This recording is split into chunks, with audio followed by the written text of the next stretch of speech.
Kuna Argentina na England. Itakuwa saa 4. Hiyo saa 4 mwanangu usiwaze. Kwa hiyo unawahi? Kuna Argentina kaka. Huyu kitiki milioni 2.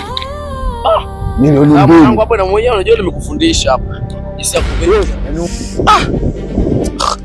Asana huyu hapa anafanya nini hapa? Au anakata utamu wote. Nashindwa kuelewa.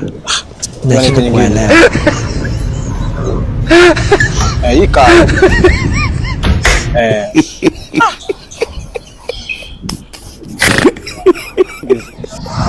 Kali gogo.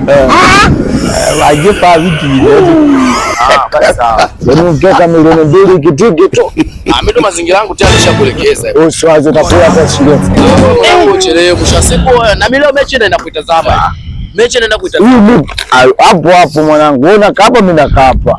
Nashindwa kuelewa. Nashindwa kuelewa.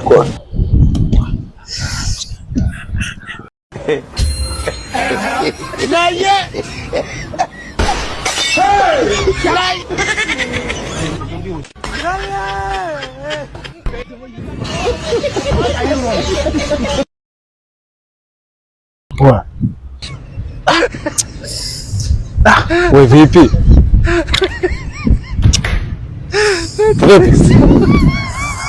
Poa mwanangu.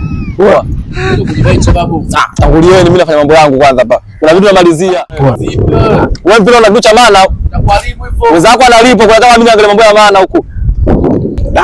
Huyo mwanangu anaangalia pilau mshikaji yule. Mshikaji leo kabla anajizuka anaangalia pilau. Ndio vitu vyake hiyo. Ndio ukimwona tu amejizuka ndio vitu vyake. Sema mwanangu bado unajua vitu vingine muda mwingine unajua vinatoa msongo wa mawazo. Wewe mwanangu kichukua mwanangu. Hapo muda mwingine hivi nakuharibu vile sio vitu vizuri. Wapi babu achana na wao mshikaji unajua na enjoy kao kama vipi na mimi niende. Wewe wajipa vipi ile?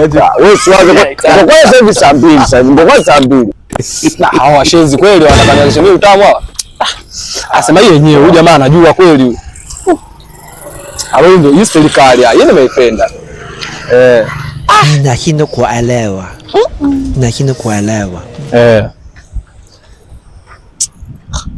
Vitu ndio hivi.